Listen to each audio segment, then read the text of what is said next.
Friends, Bindya ಚಾನಲ್ಗೆ ಸ್ವಾಗತ ಸುಸ್ವಾಗತ. ಈ ವಿಡಿಯೋ ಬಂದು ವರಮಹಾಲಕ್ಷ್ಮಿ ಹಬ್ಬದ ವಿಡಿಯೋ. ಸೊ ನಾವು ಈ ವರ್ಷ ವರಮಹಾಲಕ್ಷ್ಮಿ ಹಬ್ಬನ ಯಾವ ರೀತಿ ಕೂರಿಸಿದ್ದೇವೆ, ಹೇಗೆ ಹಬ್ಬ ಆಚರಿಸಿದ್ದೇವೆ, 3 ಜನ ಸೇರಿ ಹಬ್ಬ ಮಾಡಿದ್ದು. ಅಂದರೆ ಮೂರ್ತಿಯವರು, ನಾನು, ಬಿಂದ್ಯಾ.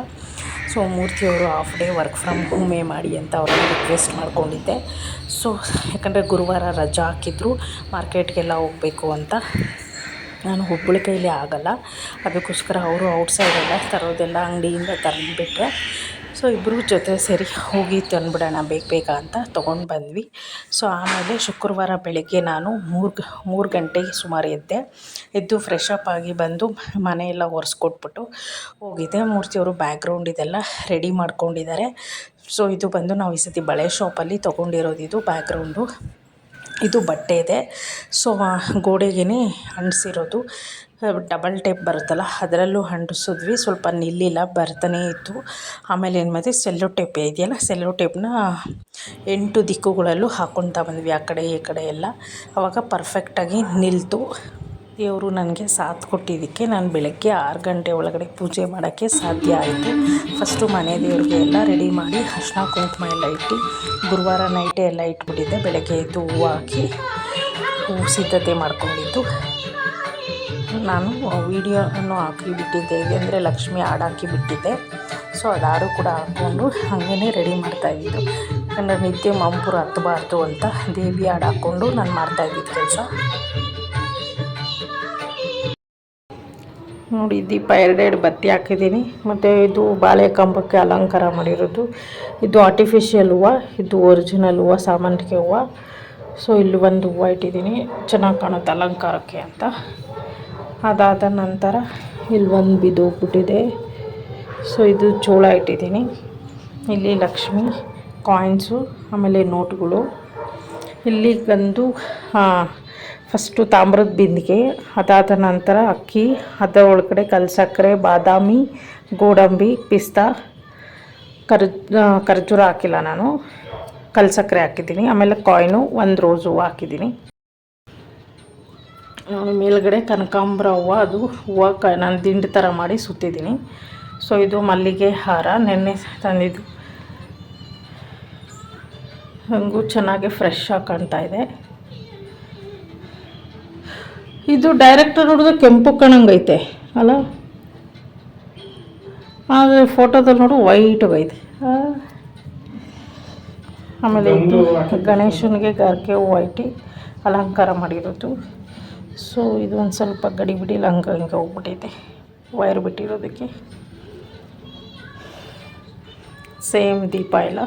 ಆಮೇಲೆ ಕಲಶದಲ್ಲಿ ನಾನು ನೀರು, ಆಮೇಲೆ ಅರಿಶಿನ ಕುಂಕುಮ, ಹೂವು ಹಾಕಿದ್ದೀನಿ. 5 ರೂಪಾಯಿ ಕಾಯಿನು. ಸೊ ಇದು ಉಡಿಸಿರೋದು ಸೀರೆ. ಆಮೇಲೆ ಇದು ಸೆಟ್ಟು ತಂದಿದ್ದು. ಸೊ ಇವಾಗ ಇನ್ನೂ ಒಬ್ಬಟ್ಟು ಮಾಡಿಲ್ಲ, ಬೆಳಗ್ಗೆ ಪೂಜೆ ಮಾಡಿದ್ದು. ಇವಾಗ ಒಬ್ಬಟ್ಟು ಮಾಡಿ ಮಧ್ಯಾಹ್ನ ಪೂಜೆ ಮಾಡಬೇಕು. ಸೊ ಇಲ್ಲಿ ಹಣ್ಣುಗಳು, ಅಮ್ಮನವ್ರಿಗೆ ಇದು ಅರಿಶಿನ ಕುಂಕುಮ, ಜಾಕೆಟ್ ಪೀಸು ಇಟ್ಟಿದ್ದೀನಿ. ಇಲ್ಲಿ ಮಾವಿನ ಹಣ್ಣು, ಇದು ಕೋಡುಬಳೆ ಚಕ್ಲಿ ನಿಪ್ಪಟ್ಟು, ಬಾಳೆಹಣ್ಣು, ಇದು ಕರ್ಜಿಕಾಯಿ ಸ್ವೀಟು, ರವೆ ಉಂಡೆ, ಆಮೇಲೆ ಇದೇನಿದು ರವೆ ಉಂಡೆ ಕಜ್ಜಾಯ. ಸೊ ಇದಿಷ್ಟು ನಾನು ತೊಗೊಂಡು ಬಂದಿಟ್ಟಿದ್ದು. ಒಬ್ಬಟ್ಟು ಇವಾಗ ಮಾಡಿ ಇಡ್ತೀವಿ. ಸೊ ಈ ಒಂದು ಟೇಬಲ್ ಖಾಲಿ ಬಿಟ್ಟಿದ್ದೀನಿ, ಯಾಕಂದರೆ ಇಲ್ಲಿ ನೈವೇದ್ಯ ಇಡ್ತೀವಿ. ಮಾಡಿದ ಅಡುಗೆ ಇಲ್ಲಿ ಬಡ್ಸೋಕ್ಕೆ ಬಾಳೆ ಎಲೆ ಹಾಕಿ ಬೆಳಗಿನ ಪೂಜೆ ಮುಕ್ತಾಯ ಆಯಿತು. ಇನ್ನು ಮಧ್ಯಾಹ್ನದ ಪೂಜೆ. ಇಂಡಿಯಾ ಯೂಟ್ಯೂಬ್ ಚಾನಲ್ಗೆ ಸ್ವಾಗತ ಸುಸ್ವಾಗತ. ಮತ್ತೊಮ್ಮೆ ಹೇಳ್ತಾ ಇದ್ದೀನಿ, ಯಾಕಂದರೆ ವರಮಹಾಲಕ್ಷ್ಮಿ ಹಬ್ಬದ ವಿಡಿಯೋ ನಾನು ಇಂದು ಅಪ್ಲೋಡ್ ಮಾಡ್ತಾಯಿದ್ದೀನಿ. ನನಗೆ ಈಗ ಟೈಮ್ ಸಿಕ್ಕಿದೆ, ಅದಕ್ಕೋಸ್ಕರ. ಸೊ ಯಾರಾದರೂ ಈಗ ಸಬ್ಸ್ಕ್ರೈಬ್ ಮಾಡ್ಕೊಳ್ಳಿ. ನಾನು ಹಾಕೋ ವಿಡಿಯೋ ಎಲ್ಲ ನಿಮಗೆ ನೋಟಿಫಿಕೇಷನ್ ಮೂಲಕ ಬಂದು ತಲುಪುತ್ತೆ. ಸೊ ಈ ವಿಡಿಯೋ ನಿಮಗೆ ಇಷ್ಟ ಆದರೆ ಲೈಕ್ ಮಾಡಿ, ಶೇರ್ ಮಾಡಿ, ಪಕ್ಕದಲ್ಲಿರೋ ಬೆಲ್ ಐಕನ್ ಕ್ಲಿಕ್ ಮಾಡಿ. ಸೊ ನಿಮ್ಮ ಮನೆಯಲ್ಲಿ ಈ ವರ್ಷ ಯಾವ ರೀತಿ ವರಮಹಾಲಕ್ಷ್ಮಿ ಹಬ್ಬನ ಆಚರಣೆ ಮಾಡಿದ್ರಿ ಅಂತ ನನಗೆ ಕಮೆಂಟ್ ಮೂಲಕ ತಿಳಿಸಿ. ದೇವಿಗೆ ಅಂತಲೇ ನಾನು ತಾಳಿ ಆರ್ಟಿಫಿಷಿಯಲ್ದು ಮಾಡಿಸಿಟ್ಟಿದ್ದೀನಿ. ಮತ್ತು ಇದು ಸೆಟ್ಟು ಕೂಡ ನಾನು ಬ್ಯಾಂಗಲ್ ಸ್ಟೋರಲ್ಲಿ ತಂದಿರೋದು 2. ಈ ಸೆಟ್ಟು ಬಂದು 1600 ರೂಪಾಯಿ ಬಾಡಿಗೆಗೆ, ಅಂದರೆ 600 ರೂಪಾಯಿ ಕೊಡ್ತಾರೆ. ಅಡ್ವಾನ್ಸು 1000 ರೂಪಾಯಿ ತೊಗೋತಾರೆ. ಆಮೇಲೆ ಅಮ್ಮನವರಿಗೆ ನಾನು ಗೆಜ್ಜೆ ಬತ್ತಿ ಹಾಕಿದ್ದೀನಿ. ಆಮೇಲೆ ಒಂದು ಮಲ್ಲಿಗೆ ಹಾರ ಹಾಕಿದ್ದೀನಿ. ಸೊ ಇಷ್ಟು ಒಂದು ಸರಳವಾದ ಅಲಂಕಾರ ಮಾಡಿದ್ದೇನೆ. ಆಮೇಲೆ ಮೂರ್ತಿಯವರು ಇದು ಒಂದು ವೈರ್ ತೊಗೊಂಡು ಬಂದಿದ್ರು. ಯೆಲ್ಲೋ ಕಲರ್ ತುಂಬ ಹೈಲೈಟಾಗಿ ಕಾಣುತ್ತೆ, ತುಂಬ ಚೆನ್ನಾಗಿ ಕಾಣುತ್ತೆ ಅಂತ ಇವು ಕೂಡ ರೆಡಿ ಮಾಡ್ಕೊಂಬಿಟ್ಟೆ. ಯಾಕಂದರೆ ಬ್ಯಾಕ್ಗ್ರೌಂಡ್ ರೆಡಿ ಮಾಡ್ತಾ ಇದ್ದಾಗ ಮೂರ್ತಿಯವರು ನಾನು ಹೊಸ್ಲಿಗೆ ಅರ್ಶಿನ ಕುಂಕುಮ ಎಲ್ಲ ಇಟ್ಟು ರಂಗೋಲಿ ಬಿಟ್ಟು ಬಣ್ಣ ಹಾಕಿ ಹೊಸ್ತಿಗೆ ಅಲಂಕಾರ ಮಾಡಿ ಆಮೇಲೆ ನಾನು ಬಂದು ಮತ್ತೆ ಅವ್ರಿಗೆ ತಟ್ಟೆ ಜೋಡ್ಸೋಕ್ಕೆ ಎಲ್ಲ ಹೆಲ್ಪ್ ಮಾಡಿದ್ರು. ಸೊ ಹೇಳಬೇಕಾದ್ರೆ ಮೂರ್ತಿ ಅವರು ತುಂಬ ಅಂದರೆ ತುಂಬ ಹೆಲ್ಪ್ ಮಾಡಿದ್ರು. ಸಂಜೆ ನೈಟ್ ಗಂಟ ಅವರು ನನಗೆ ಅವಾಗವಾಗ ಹೆಲ್ಪ್ ಮಾಡ್ತಾನೆ ಇದ್ದರು. ಯಾಕಂದರೆ ಬಿಂದಿಯಾಗೂ ಕೂಡ ನಾನು ರೆಡಿ ಮಾಡಬೇಕಾಯಿತು. ಹಬ್ಬದಲ್ಲಿ ನಾವು ಹಬ್ಬದ ಅಡುಗೆ ಅಂತ ಮಾಡಿದ್ದು ಒಬ್ಬಟ್ಟು ಸಾರು, ವೈಟ್ ರೈಸು ಮತ್ತು ಕೋಸಂಬರಿ ಮಾಡಿ ಪಕ್ಕದಲ್ಲಿ ಒಂದು ಲೋಟದಲ್ಲಿ ನೀರಿಟ್ಟೆ. ಇಷ್ಟೇ ನಾನು ಹಬ್ಬದ ಅಡುಗೆ ಸರಳವಾಗಿ ಮಾಡಿದ್ದು.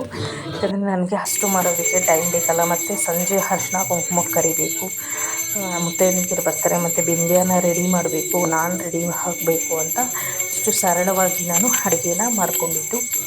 ಮಧ್ಯಾಹ್ನದ ಪೂಜೆನ ನಾನು ಮೂರ್ತಿಯವ್ರ ಕೈಲೇ ಮಾಡಿಸ್ದೆ. ಯಾಕಂದರೆ ನಾನು ಒಬ್ಬಟ್ಟು ತರ್ತಾಯಿದ್ದೆ. ಸೊ ಒಬ್ಬಟ್ಟು ಒಂದಾಗಿ ಅನ್ನ ಸಾಂಬಾರು ಆಗಿದ ತಕ್ಷಣ ಕೋಸಂಬರಿನೂ ರೆಡಿ ಇತ್ತು. ಸೊ ಬಾಳೆಗೆಲೆ ಎಲ್ಲ ಹಾಕಿ ಕೊಟ್ಟೆ. ಆಮೇಲೆ ಅವರು ಪೂಜೆ ಮಾಡಿಕೊಂಡ್ರು. ಇನ್ನೂ ಲೇಟ್ ಆಗಿಬಿಡುತ್ತೆ ಅಂದ್ಬಿಟ್ಟು ನಾನು 1 ಗಂಟೆಗೆ ಅಡುಗೆನ ಮಾಡಿ ಫಿನಿಶ್ ಮಾಡಿಬಿಟ್ಟು ಎಲ್ಲ ಒಬ್ಬಟ್ಟು ಮಾತ್ರ ಒಂದು ತಟ್ಟೋಗಿತ್ತು. ಸೊ ನಾನು ತರ್ತಾ ಇರ್ತೀನಿ, ನೀವು ಪೂಜೆ ಮಾಡ್ಕೊಳ್ಳಿ ಅಂತ ಅವ್ರಿಗೆ ಬಿಂದಿಯಾನು ಮೂರ್ತಿಯವರು ಪೂಜೆ ಮಾಡಿದ್ರು.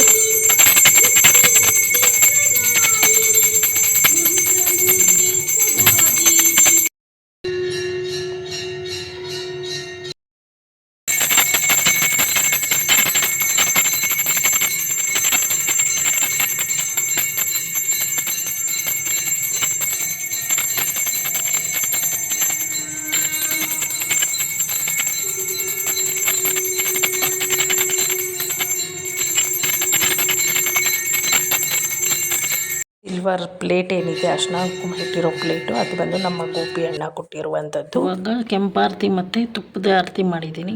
ಯಾಕಂದರೆ ನಾನು ಇದು ಸಂಜೆ ಮಾಡೋದು. ಸಂಜೆ ಮುತ್ತೈದೆಯರು ಎಲ್ಲ ಬರ್ತಾರಲ್ಲ. ಸೊ ಮಧ್ಯಾಹ್ನದ ಪೂಜೆ ಎಲ್ಲ ಆಯಿತು. ಇವಾಗ ಸಂಜೆ 5:45 ಇವಾಗ ಎಲ್ಲರನ್ನೂ ಕರೆದುಬಿಟ್ಟು ಬರ್ತೀನಿ. ಮುತ್ತೈದೆಯರನ್ನ ಎಲ್ಲ ರೆಡಿ ಮಾಡಿಟ್ಟಿದ್ದೀನಿ. ಸೊ ಇವಾಗ ಪೂಜೆ ಮಾಡಿಬಿಟ್ಟು ಹೋಗಿ ಕರೆದುಬಿಟ್ಟು ಬರ್ತೀನಿ. ಒಟ್ಟಾರೆ ಮನೆ ಮಂದಿ ಎಲ್ಲ ಸೇರಿ ಹಬ್ಬ ಮಾಡಿದ ಖುಷಿ ಅಂತೂ ನನಗಂತೂ ತುಂಬ ಸಂತೋಷ ಆಯಿತು. ನೋಡಿ, ತಾಂಬೂಲ ಕವರೆಲ್ಲ ರೆಡಿ ಮಾಡಿದ್ದೀನಿ. ಸದ್ಯಕ್ಕೆ 5 ರೆಡಿ ಮಾಡಿದ್ದೀನಿ. ಆಮೇಲೆ ಹಂಗೆ ಖಾಲಿ ಆಗ್ತಾ ರೆಡಿ ಮಾಡ್ತೀನಿ. ಯಾಕಂದರೆ ಪೂಜೆ ಎಲ್ಲ ಆಗಿ ನಾನು ಇನ್ನೂ ತಡ ಆದರೆ ಸರಿ ಇಲ್ಲ ಅಂದ್ಬಿಟ್ಟು ಅರ್ಶಿನ ಕುಂಕುಮ ಎಲ್ಲ ತಟ್ಟೆಗೆ ಇಟ್ಬಿಟ್ಟು ಫ್ರಿಜ್ಜಲ್ಲಿ ಇಡಬೇಕಾಗಿತ್ತು. ಬಿಂದಿಯಾಗಿ ಬಂದು ಆಮೇಲೆ ಹೂವು ಇಡ್ತೀವಿ ಮಾತ. ಸೊ ಆಮೇಲೆ ಬಿಂದೆ ಕೈಗೆ ಮಾಡಿಸ್ದೆ. ಯಾಕಂದರೆ ಅವಳು ಪೂಜೆ ಮಾಡಿ ಅಂತ ಕೆಂಪಾರತಿ ಮತ್ತು ಅವಳು ಗಂಧದ ಕಡ್ಡಿ ಎಲ್ಲ ಪೂಜೆ ಮಾಡಿ ಕೆಂಪಾರತಿಗೆ ನಾನು ಹೋದೆ. ಸೊ ಮುತ್ತೈದೆಯರೆಲ್ಲ ಬಂದು ಹೋದ್ಮೇಲೆ ಕೆಂಪಾರತಿ ಮಾಡಿಟ್ಟಿದ್ದೆ. ಸೊ ಈ ಒಂದು 2 ಬೆಳ್ಳಿ ದೀಪ ಬಂದು ಕೆಂಪಾರತಿ ಮಾಡೋಕ್ಕೆ ಮೂರ್ತಿಯವರ ಮಾವನವರು ಕೊಟ್ಟಿದ್ದು. ಮತ್ತು ನಾನು ಯಾಕೆ ಹೇಳ್ತಾ ಇದ್ದೀನಿ ಅಂದರೆ, ನಮ್ಗೆ ಯಾರಾದರೂ ಕೊಟ್ಟರೆ ಅದನ್ನು ನೆನೆಸ್ಕೊಳ್ಬೇಕು. ನಾನು ಹಬ್ಬದಲ್ಲಿ ಪ್ರತಿಯೊಂದು ವಸ್ತುನೂ ನೆನೆಸ್ಕೊಂಡೆ. ಸೊ ಮುಖವಾಡ ಬಂದು ಅದು ನಾವೇ ತೊಗೊಂಡಿದ್ದು GRTಲಿ, ಬೆಳ್ಳಿದು, ಪ್ಯೂರ್ ಬೆಳ್ಳಿ. ಸೊ ಲಕ್ಷ್ಮೀದು ಕಲಶ ಬಂದು ಮೂರ್ತಿಯವರ ಚಿಕ್ಕಮ್ಮ ಕೊಟ್ಟಿದ್ದು ನಮ್ಮ ಮನೆ ಗೃಹ ಪ್ರವೇಶಕ್ಕೆ ಉಡುಗೊರೆಯಾಗಿ. ಮತ್ತು ನಾನಿಟ್ಟಂಥ ಅರ್ಶಿನ ಕುಂಕುಮ ಬಟ್ಟಲು ಬಂದರು